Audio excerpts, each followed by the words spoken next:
لە دژی ڕەشەکوژی ژنان بە فەلسفەی ژنجیان ئازادی لە تێکۆشان بەردەوامین. عقلی ناموزگەرایی و مڵکگەرایی و ڕەگەزگەرایی تێنەپەڕێت ناتوانرێت توندوتیژی لەسەر ژنان و ژینگە و هەمووان بنبڕکرێت، چونکە ژن وەکو کاڵایەکی بە مڵککراو دەستی بەسەردا گیراوە و بە مافی خۆیانی دەزانن چۆن و چی لێ دەکەن بۆ ئەوەی ژنبوونی خۆمان بدۆزینەوە ببینە دەنگێکی ئازاد ئەبێت وەک ژینا و ناگیهان و ڕێحان و لەیلا قاسم و خوشکانی میرابڵ دەست درێژی و ستەم قبول نەکەین لە خاک و تەواوی کۆمەڵگا ئەزێت نەبێت ئەبێت ویست و مەیلی ئازادی و هەوڵدانمان هەبێت بۆ ئازادی و لێی تێبگەین ئەو کات هەنگاو دەنین بۆی ئەبێ بڵێین نا بۆ ڕەشەکوژی ژنان نا بۆ دەست درێژی و بازرگانی کردین بەس بە ژنان و منداڵ و مرۆڤ بەگشتی ئەبێت دواتابوونی ژن بگەڕێنینەوە کە ژن داهێنەر و ئافرێنەرێ بووە ڕنج و بەرهەمەکانی ژن لە مێژوودا نابێ لەوە زیاتر ون بکرێت و نکۆڵی لێ بکرێت و بە پلەی دووەم دانرێت بەڵکو و هاوسەنگی بێت لەگەڵ ڕەگەزی بەرامبەر و نابێت ژنان بازرگانیان پێوە بکرێت چونکە ژن بەشێکی هەرە گرنگی کۆمەڵگایە و ژن لەسەر دەستی ژن و ڕەنجی ژن پێگەشتووە ئەبێت هەموو کوچ و کۆڵان و شەقامەکان بکەین بە خوێندنگە و بۆ وشیاری خۆمان و وەکو ژن بۆ بەڕێوەبردنی کۆمەڵگا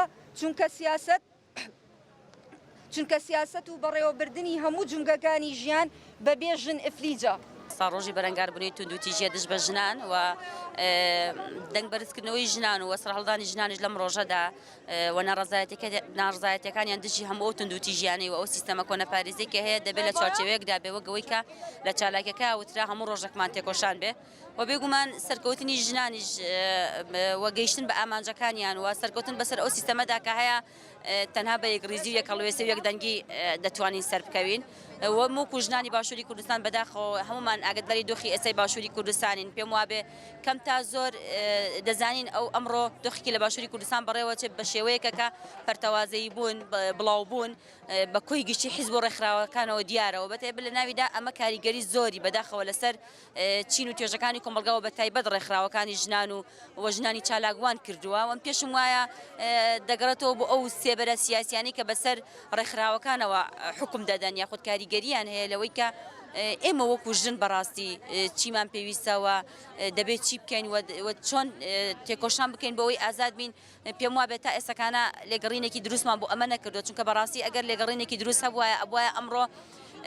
لە کۆی زیاتر لە 2000 ڕێکخراو لەسەر ئاسی باشووری کوردستان هەر لە سلێمانی نەعقلی کەم سەر ڕێکخراو لەسەر شقامەکان بوو ناودەنگی ناڕازایەتیان هەبووە لە بەرامبەر ئەو کۆمەڵکوژەی کە لەسەر ژنان ئەکرێەوە بەتایبەت لە ئێستا دەبینی دیاردێکی زۆر قێزەوەتر مناڵی بچووک لە خوار تەمەن 18 ساڵەوە دەفڕێنرێن و سەرە بڕێن و پارچە ئەکرێن و دەستدرێژی ئەکرێتە سەریان کە ئەمانە بەڕاستی دیاردێکی زۆر ناشرینن تەنها بە یەکەڵوێسی و یەکڕێزی ژنان دەبێت تێکۆشان بەهێز بکرێت و کار لەسەر نەمانی ئەم دووتیژیانە بکرێت بۆیە من لەم ڕۆدا پەیام دەدەم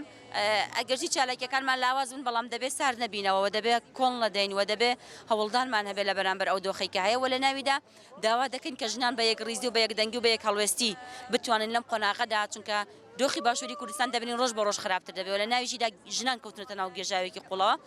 پێویستمان بۆیە یەکدەنگ و یەکهەڵوێست بین و